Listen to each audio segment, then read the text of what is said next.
The Lion, the Witch, and the Wardrobe by C.S. Lewis. Chapter 1. Lucy looks into a wardrobe. Once there were 4 children, whose names were Peter, Susan, Edmund, and Lucy. This story is about something that happened to them when they were sent away from London during the war because of the air raids. They were sent to the house of an old professor who lived in the heart of the country, 10 miles from the nearest railway station and 2 miles from the nearest post office. He had no wife, and he lived in a very large house with a housekeeper called Mrs. Macready, and 3 servants.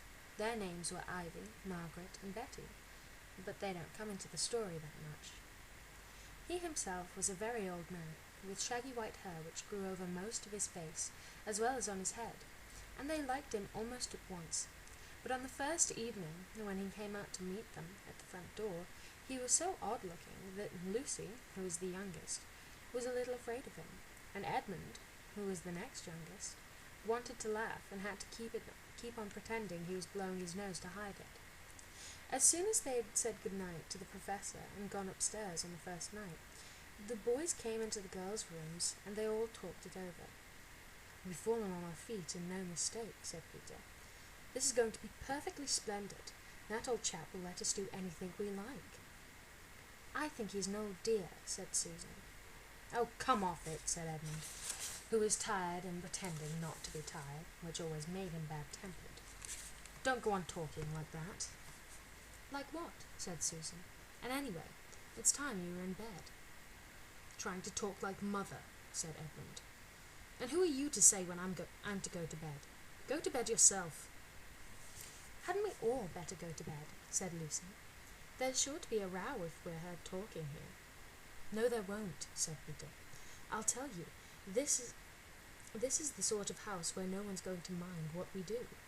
Anyway, they won't hear us. It's about 10 minutes' walk from here down to that dining room, and any amount of stairs and passages in between." "What's that noise?" said Lucy suddenly.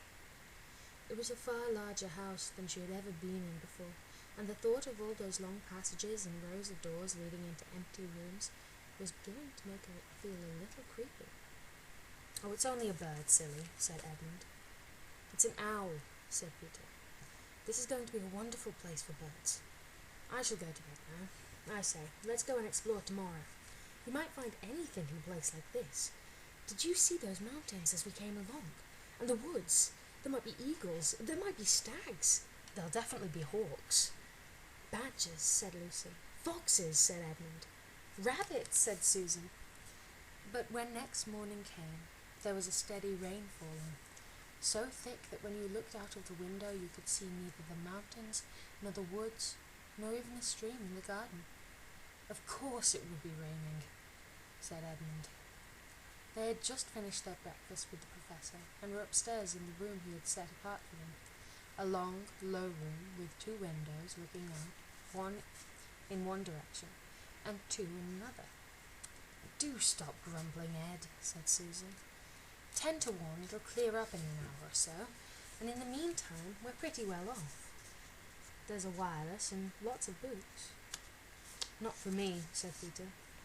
"I'm going to explore in the house." Everyone agreed to this, and that was how the adventures began. It was the sort of house that you would never seem to come to the end of, and it was full of unexpected places. The first few doors they tried led only into spare bedrooms, as everyone had expected that they would. But soon they came to a very long room, full of pictures, and there they found a suit of armour, and after that was a room all hung with green, and a hearth in one corner.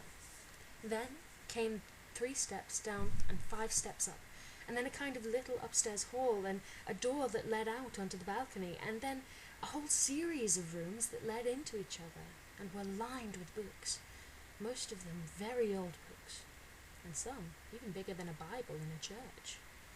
And shortly after that they looked into a room that was quite empty, except for one big wardrobe, the sort that has a looking glass in the door.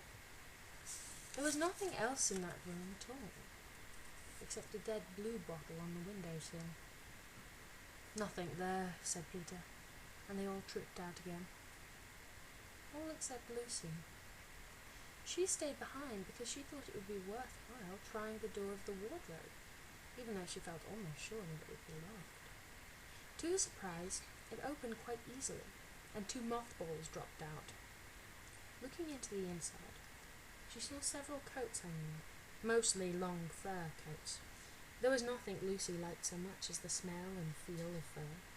She immediately stepped into the wardrobe and got in among the coats and rubbed her face against them, leaving the door open, of course, because she knew that it is very foolish to shut oneself into any wardrobe. Soon she went further in and found that there was a second row of coats hanging up behind the first one. It was almost quite dark in there, and she kept her arms stretched out in front of her so as to not bump her face into the back of the wardrobe.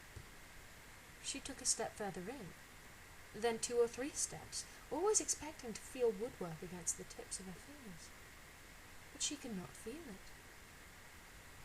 This must be a simply enormous wardrobe, thought Lucy, still going further in and pushing the soft folds of the coats aside to make room for her. And then she noticed that there was something crunching under her feet. "I wonder, is that more mothballs?" she thought, stooping down to feel it with her hand. But instead of feeling the hard, smooth wood of the floor in the wardrobe, she felt something soft and powdery and extremely cold. "This is very odd," she said, and went on a step or 2 further. Next moment, she had found what she was rubbing against her face and hands was no longer soft fur, but something hard and rough and even prickly. "Why, it's just like the branches of trees!" exclaimed Lucy. And then she saw that there was light ahead of her, not a few inches away where the back of the wardrobe ought to have been, but a very long way off. Something cold and soft was falling on her. A moment later, she found that she was standing in the middle of a wood at night time, with snow under her feet and snowflakes falling through the air. Lucy felt a little frightened, but she felt very inquisitive and excited as well. She looked back over her shoulder, and there, between the dark tree trunks, she could still see the open doorway of the wardrobe, and even catch a glimpse of the empty room from which she had set out. She had, of course, left the door open, for she knew that it is a very silly thing to shut oneself into a wardrobe. It seemed to still be daylight there. Well, I can always get back if anything goes wrong, thought Lucy. She began to walk forward, crunch, crunch over the snow, and through the wood towards the other light. In about 10 minutes, she reached it, and found it was a lamppost.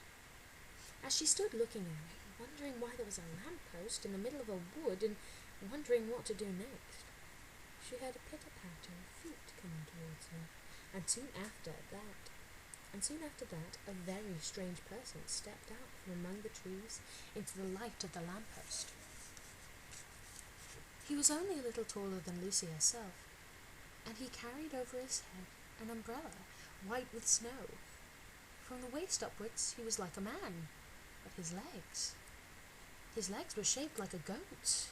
The hair on them was glossy black, and instead of feet he had goat's hooves. He also had a tail, but Lucy did not notice this at first because it was neatly caught up over the arm that held the umbrella, so as to keep it from trailing in the snow.